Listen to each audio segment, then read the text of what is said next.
আসসালামু আলাইকুম। নিপা ডেইলি কুকিংয়ে স্বাগতম জানাচ্ছি আমার আজকের রেসিপি দেখার জন্য। আমি আজ আপনাদের সাথে শেয়ার করব কিভাবে চিংড়ি মাছ দিয়ে ঢেঁড়স ভাজি করতে হয়, তার একটি পারফেক্ট রেসিপি। চিংড়ি মাছ অনেকেই অনেকভাবে রান্না করে থাকেন। আমি আজকে এই রেসিপিটি এমনভাবে শেয়ার করব যা ফলো করে আপনারা যদি চিংড়ি মাছ দিয়ে ঢেঁড়স ভাজি করেন তাহলে খেতে হবে ভীষণ মজার। চলুন তাহলে দেখে নিই কিভাবে চিংড়ি মাছ দিয়ে ঢেঁড়স ভাজির এই পারফেক্ট রেসিপিটি তৈরি করা হয়। চিংড়ি মাছ দিয়ে ঢেঁড়স ভাজি করার জন্য প্রথমে একটা প্যানে দিয়ে দিচ্ছি পরিমাণ মতো রান্নার তেল। এখন আমি এই তেলটা গরম হয়ে যাওয়া পর্যন্ত অপেক্ষা করব। তেল গরম হয়ে গেছে, এখন এর মধ্যে দিয়ে দিচ্ছি 2টা পেঁয়াজ কুচি করে কেটে। আমি এখন পেঁয়াজগুলোকে কিছুক্ষণ ভেজে নিব। আমার পেঁয়াজ ভাজা হয়ে গেছে, এখন এর মধ্যে দিয়ে দিচ্ছি 1 টেবিল চামচ পেঁয়াজ আর রসুনের পেস্ট, আর দিয়ে দিব সামান্য পরিমাণে হলুদের গুঁড়া, সামান্য পরিমাণে লাল মরিচের গুঁড়া, আর সামান্য পরিমাণে ধনিয়ার গুঁড়া। এখন দিয়ে দিচ্ছি স্বাদ অনুযায়ী লবণ।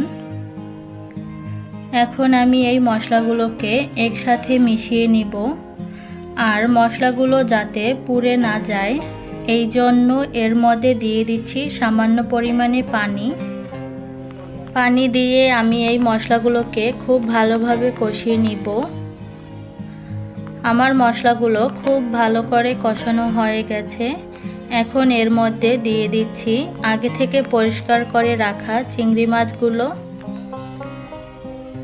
এখন এই মাছগুলোকে মশলার সাথে খুব ভালো করে মিশিয়ে নিব। মাছগুলো মশলার সাথে খুব ভালো করে মিশানো হয়ে গেছে, এবার এই মাছগুলোকে ঢাকনা দিয়ে ঢেকে কষিয়ে নিব 2 থেকে 3 মিনিট। ফিরে এলাম 3 মিনিট পরে। আপনারা দেখতেই পাচ্ছেন মাছগুলো মশলার সাথে খুব ভালোভাবে কষানো হয়ে গেছে। মাছগুলোকে আমি মাঝখানে আরও 2 বার নেড়েচেড়ে দিয়েছিলাম। এখন এর মধ্যে দিয়ে দিচ্ছি আগে থেকে কেটে রাখা ঢেঁড়সগুলো। এবার আমি এই ঢেঁড়সগুলোকে মাছের সাথে খুব ভালোভাবে মিশিয়ে নিব। এখন এর মধ্যে দিয়ে দিচ্ছি 3-4টা কাঁচামরিচ ফালি করে কেটে। এবার ঢাকনা দিয়ে ঢেকে রান্না করব 2 থেকে 3 মিনিট।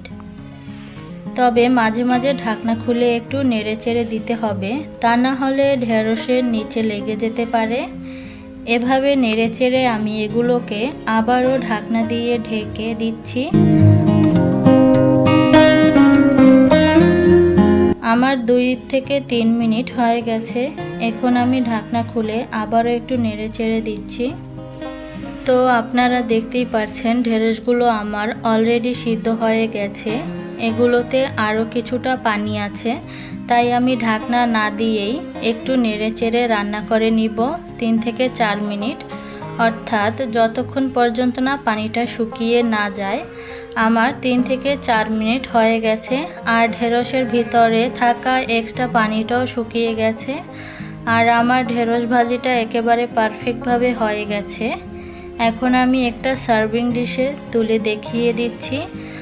আর এই ঢেঁড়স ভাজির রেসিপিটি দেখতে কেমন হয়েছে আপনারা দেখে নিশ্চয়ই বুঝতে পারছেন এটা দেখতে কতটা লোভনীয় হয়েছে। আর এভাবে চিংড়ি মাছ দিয়ে ঢেঁড়স ভাজি করলে খেতে খুবই ভালো লাগে। আপনারা বাসায় একবার হলো ট্রাই করবেন, আর আমাকে কমেন্ট বক্সে জানাবেন কেমন হয়েছে এই রেসিপিটি। আশা করি আমার আজকের রেসিপি আপনাদের ভালো লাগবে। আজ এখানেই বিদায় নিচ্ছি। ভালো থাকবেন সবাই। আল্লাহ হাফেজ।